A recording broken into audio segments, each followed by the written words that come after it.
खबर विस्तार से। पीएम मोदी ने देश में स्वामित्व योजना की शुरुआत की। इस योजना के तहत लोगों को उनकी संपत्ति का अधिकार मिल सकेगा। इस मौके पर पीएम मोदी ने आत्मनिर्भर भारत की दिशा में इस योजना को मील का पत्थर करार दिया। साथ ही कोरोना संकट में सरकार के जन आंदोलन का जिक्र किया। प्रधानमंत्री जी के द्वारा 24 अप्रैल 2020 को प्रधानमंत्री नरेंद्र मोदी ने वीडियो कॉन्फ्रेंसिंग के जरिए 6 राज्यों के 763 गांवों में स्वामित्व योजना की शुरुआत की। इस योजना के तहत लोगों को संपत्ति के स्वामित्व का कार्ड ऑनलाइन मिल सकेगा। इसके तहत 1 लाख लोगों को स्मार्ट कार्ड जारी किया गया। पहले चरण में यूपी के 346, हरियाणा के 221, महाराष्ट्र के 100, एमपी के 44, उत्तराखंड के 50 और कर्नाटक के 2 गांव शामिल है। साल 2024 तक देश के 6,62,000 गांवों तक इसका फायदा पहुंचेगा। ग्रामीण क्षेत्रों में लोगों को संपत्ति का स्वामित्व कार्ड मिलेगा। 24 अप्रैल साल 2020 को राष्ट्रीय पंचायती राज दिवस के मौके पर पीएम ने घोषणा की थी। आत्मनिर्भर भारत अभियान में आज देश ने एक और बड़ा कदम उठा लिया है। स्वामित्व योजना गांव में रहने वाले हमारे भाइयों बहनों को आत्मनिर्भर बनाने में बहुत मदद करने वाली है। आज हरियाणा, कर्नाटक, मध्य प्रदेश, महाराष्ट्र, उत्तराखंड और उत्तर प्रदेश के हजारों परिवारों को उनके घरों के कानूनी कागज सौंपे गए हैं। पीएम मोदी की इस योजना से गांव में रहने वाले लोगों को कई तरह की सुविधाएं हो सकेगी। बैंक से आसानी से कर्ज के साथ संपत्ति के कानूनी अधिकार का फायदा भी ग्रामीणों को मिलेगा। जब संपत्ति पर अधिकार मिलता है तो संपत्ति भी सुरक्षित रहती है, नागरिक का जीवन भी सुरक्षित रहता है और नागरिक का आत्मविश्वास भी अनेक गुना बढ़ जाता है। जब संपत्ति का रिकॉर्ड होता है तो निवेश के लिए, नए नए साहस करने के लिए, आर्थिक उपार्जन की नई योजनाएं बनाने के लिए बहुत सारे रास्ते खुलते हैं। संपत्ति का रिकॉर्ड होने पर बैंक से कर्ज आसानी से मिलता है। इस मौके पर पीएम मोदी ने एक बार फिर कोरोना संकट का जिक्र किया और लोगों से मास्क, सैनिटाइजेशन और सोशल डिस्टेंसिंग का पालन करने की अपील की। Bureau report, news 18 network. बहुत बहुत धन्यवाद। सीमा पर पाकिस्तान अपनी हरकतों से बाज नहीं आ रहा है। सुरक्षा बलों से हर बार मुंह की खाने के बावजूद आतंकी घुसपैठ के लिए वो लगातार सीज फायर उल्लंघन कर रहा है। पाकिस्तान की तरफ से लगातार गोलाबारी में भारतीय सेना पाकिस्तान को मुंह तोड़ जवाब दे रही है। वहीं जम्मू कश्मीर पुलिस जो है वो भी एलओसी के आसपास के गांव में जहां उनकी ड्यूटी है वो पूरी हिफाजत से लोगों के ध्यान रखते हैं।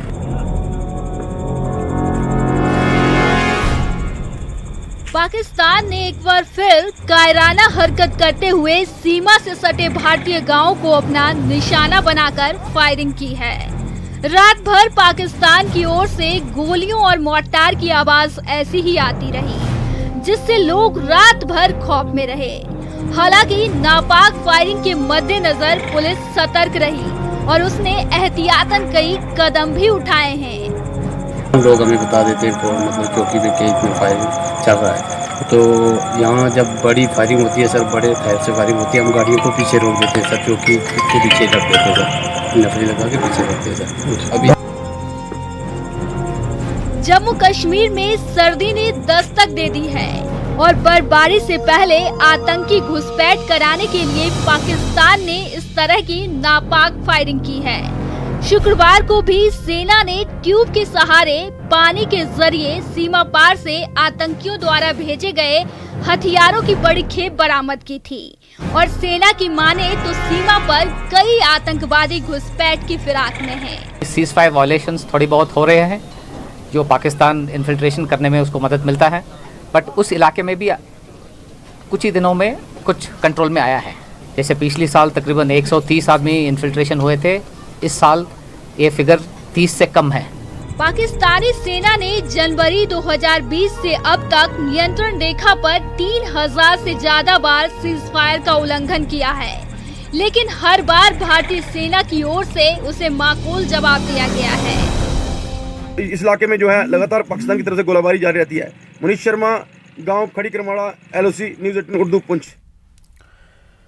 सर्दी की दस्तक के साथ दिल्ली में प्रदूषण का खतरा बढ़ता जा रहा है। पंजाब हरियाणा में पराली जलाए जाने और ओस ने दिल्ली की हवा को खराब करना शुरू कर दिया है। प्रदूषण का जो स्तर है वो लगातार बढ़ रहा है। ऐसे में अगर लोग घरों से बाहर निकल रहे हैं तो बहुत कम निकलें, अगर ज़रूरत हो तभी घर से बाहर निकलें। अगर निकलते हैं तो कोरोना के साथ साथ इस प्रदूषण से भी अपने आप को बचाने के लिए मास्क जरूर पहने। घर में दिल्ली NCR और उसके आसपास के पड़ोसी राज्य पंजाब और हरियाणा में पराली जलाए जाने का असर अब दिखने लगा है और पूरे क्षेत्र में प्रदूषण का स्तर बढ़ गया है। पराली के अलावा निर्माण कार्यों, सड़कों के गड्ढे और फैक्ट्रियों से निकलता धुआं दिल्ली NCR की हवा खराब कर रहा है। सबसे ज्यादा रिस्पॉन्सिबिलिटी हमारी खुद की बनती है। अभी लॉकडाउन में देखा होगा कि मैंने देखा न्यूज में देखा था कि पंजाब से हिमालय दिखाई दे रहा था और आज दिल्ली से आपको तमिलनाडु दिखाई नहीं देगा, टॉप लेवल से भी।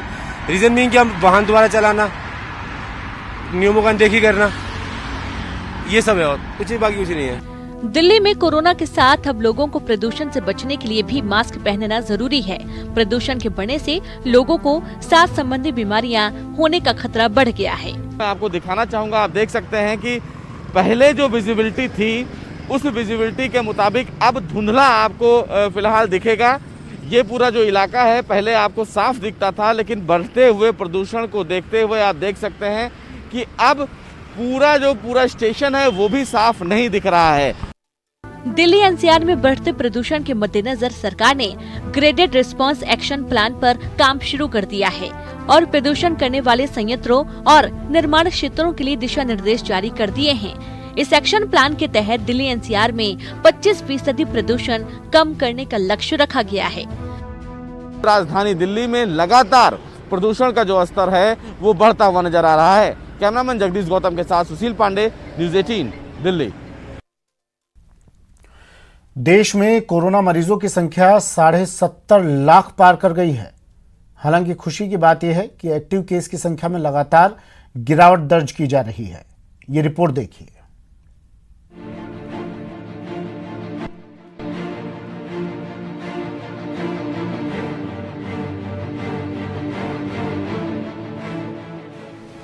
देश में कोरोना वायरस के केस लगातार बढ़ते ही जा रहे हैं। इसकी रफ्तार पर ब्रेक नहीं लग रहा। संक्रमितों की संख्या में हर रोज इजाफा ही हो रहा है।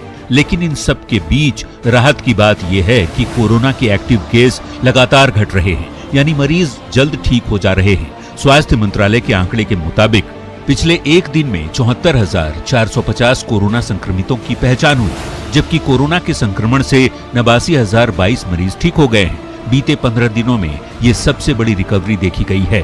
वहीं बीते 24 घंटे में 921 संक्रमितों की मौत हो चुकी है। अभी देश में कुल मरीजों की संख्या 70.5 लाख के पार पहुंच चुकी है, जबकि जानलेवा वायरस से 1,08,000 से ज्यादा लोग काल के गाल में समा चुके हैं। भारत में एक्टिव केसों की संख्या 8,67,000 के पार है। बात जहां तक राज्यों की है तो देश में सबसे ज्यादा एक्टिव केस महाराष्ट्र में हैं। इसके बाद आंध्र प्रदेश, तमिलनाडु, कर्नाटक और उत्तर प्रदेश में हैं। लेकिन इन राज्यों में भी कोरोना से लोग जल्दी रिकवरी कर रहे हैं। सबसे ज्यादा कोरोना केस महाराष्ट्र में है। वहां भी पिछले 24 घंटे में 15,000 कम एक्टिव केस सामने आए हैं, जो ये संकेत दे रहा है कि देश में कोरोना की लहर कमजोर पड़ रही है, लेकिन अभी पूरी तरह से काबू में नहीं है, बल्कि वायरस से खतरा बरकरार है। इसलिए इसे नजरअंदाज करने की गलती कतई नहीं करनी चाहिए। Bureau report, news 18 network. और अब बात प्रदेश सरकार के नो मास्क नो एंट्री अभियान को मिल रही तारीफों की, जो इंग्लैंड के एक बड़े अस्पताल से ईमेल के जरिए पाली पहुंची है।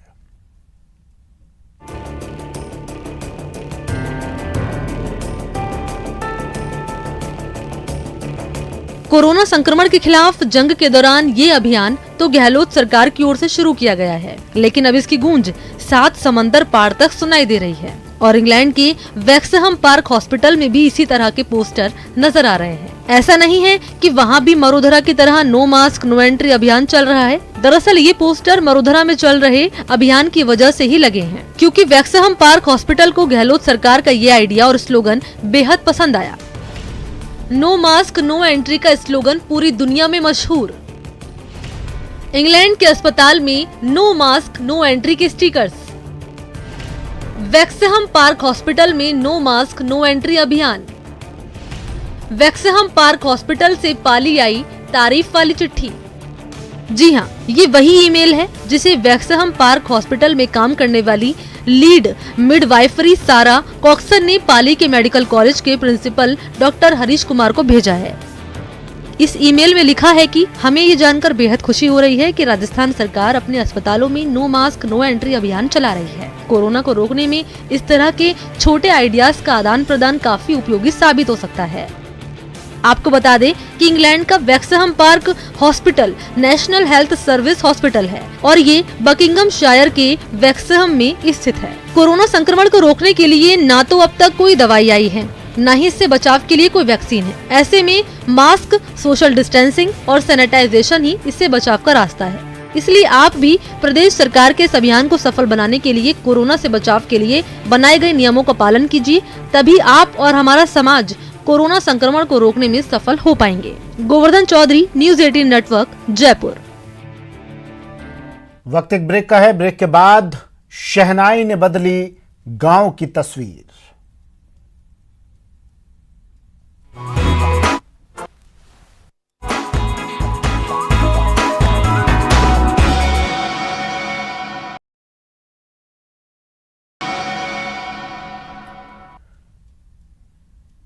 ब्रेक के बाद स्वागत है आपका।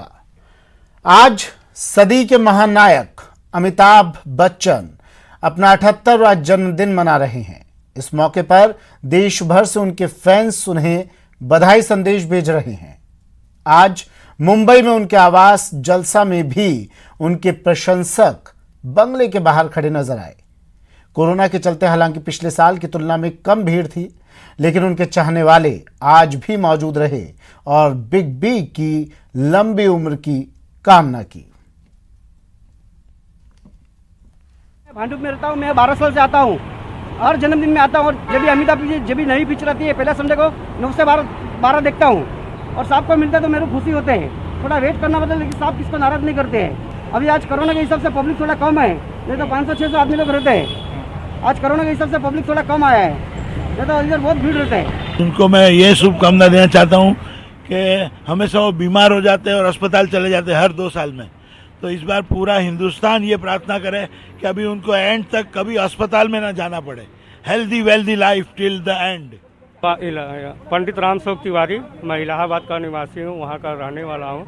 आज मैं 20-25 साल से हर साल यहाँ आता हूँ। अमिताभ बच्चन अभी कोरोना के महामारी में बीमार हुए थे तो मैं नानावटी हॉस्पिटल में बैठ करके सुंदर कांड का पाठ किया और भगवान से प्रार्थना किया, हे भगवान जो कुछ उनके ऊपर संकट हो आप दूर करें। और अब बात अलवर के भोजपुर गांव की, जो बदनामी का दाग पीछे छोड़ दूसरे गांवों के लिए अब आदर्श बन गया है, वो भी शहनाई, ढोल और संगीत की वजह से। शहनाई से लिखी सफलता की कहानी।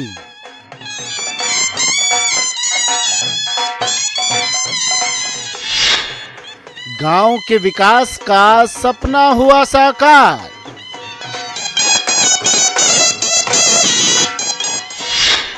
खुशहाल परिवार, नशा मुक्त हुआ गांव। गांव में गूंज रही विकास की शहनाई।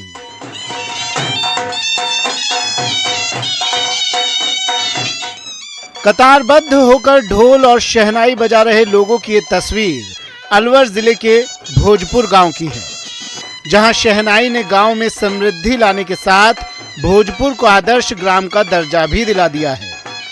कुछ साल पहले तक इस गांव के लोग पूरी तरह नशे की गिरफ्त में थे।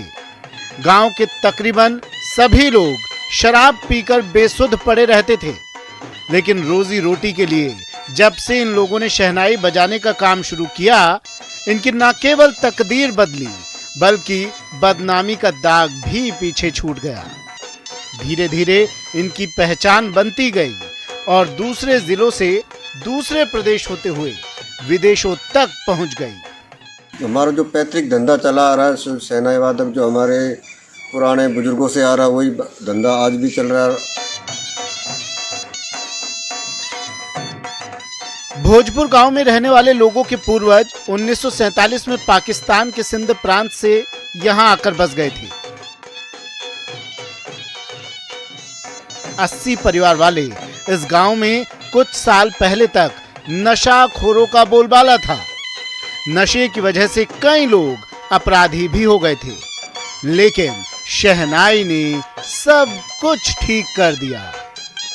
जी, पहले तो ऐसा है कि गांव के अंदर में अनपढ़ आदमी थे, राजनीति का ज्ञान नहीं था, तो धीरे धीरे ये नशा मुक्त होने के बाद में थोड़ा राजनीति में पंच के तौर पे गए, फिर वहाँ उप सरपंच बनाया। उसके बाद में ऐसा पूरा गांव नशा से मुक्त है और ना दारू बीड़ी सिगरेट कोई भी नहीं पीता इस गांव के अंदर। और इस गांव में छोटी मोटी जो घटना हो भी जाती है तो पंचायत करके अपने स्तर पे ही निपटा लेते हैं। शांतिपूर्वक है, ऐसा हमारा ऐसा कुछ नहीं है। गांव में एकदम साता व शांति वातावरण, ताज़ा कमाना ताज़ा खाना, मोटी पूजी कुत्ती है नहीं था। बाजा बजाते हैं, बाजे का काम है, बाजे से अपना गुजरान होता है, बाजे से बाहर त्यौहार दुख समत इसी से देता है, इसी से करते हैं जैसा भी अपना। शादी में विदाई के वक्त जिस शहनाई को सुनकर लोगों की आंखों में आंसू आ जाते हैं, शहनाई की उसी धुन से भोजपुर के लोगों के चेहरे पर मुस्कान आती है और इनकी रोजी रोटी का इंतजाम होता है। साथ ही साथ बोनस में सम्मान भी मिलता है। राजेंद्र, न्यूज़ 18, अलवर।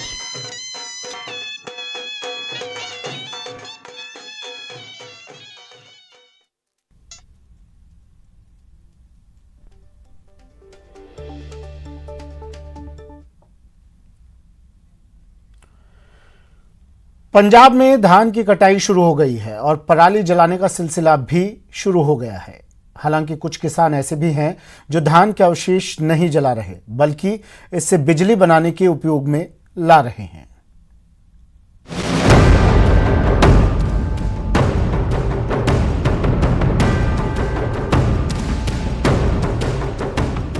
पंजाब में हर साल जब धान की कटाई होती है तो पराली जलाते हैं, जिसके चलते पर्यावरण धुआं हो जाता है। पराली के धुएं से राजधानी दिल्ली की हवा भी जहरीली हो जाती है, आसमान में धुएं की धुंध बन जाती है। हर साल इस पर हल्ला मचता है, लेकिन समाधान नहीं निकलता है। लेकिन पंजाब में ही कुछ ऐसे किसान भी हैं जो इस समस्या का हल निकाल रहे हैं। अंबाला में कुछ गांव के किसान अपने धान के अवशेष एक कंपनी को दे रही है, जो इसे पराली के जरिए बिजली बना रही है। हमारे पूरे गांव के जो धान के अवशेष हैं उनकी एक पैडल बना के, उनके बंडल बना के वो कंपनी लेके जाएगी और उस जो अवशेष हैं उससे बिजली बनेगी। नारायणगढ़ शुगर मिल के अंदर 25 मेगावाट का बिजली का प्लांट लगा हुआ है, जहां पर ये इससे अवशेषों से बिजली बनाई जा रही है। और किसानों को हमने जब किसानों के साथ बातचीत की तो किसान बड़े खुश थे, क्योंकि आग लगा के कोई भी अपने खेत में खुश नहीं है, लेकिन उनकी मजबूरी है। पराली से बिजली बनाने के लिए 420 डिग्री सेंटीग्रेड ताप पर पराली को जलाया जाता है। इससे पैदा होने वाली भाप से बिजली पैदा होती है।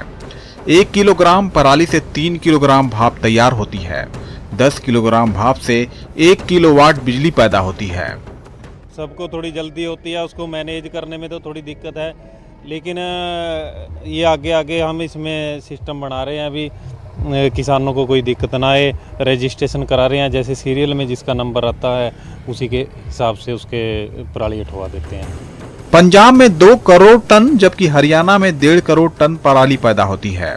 ऐसा नहीं है कि किसान शौक से पराली जलाते हैं, दरअसल ये उनके लिए मजबूरी होती है। फिलहाल इतना ही, दीजिए इजाजत, नमस्कार।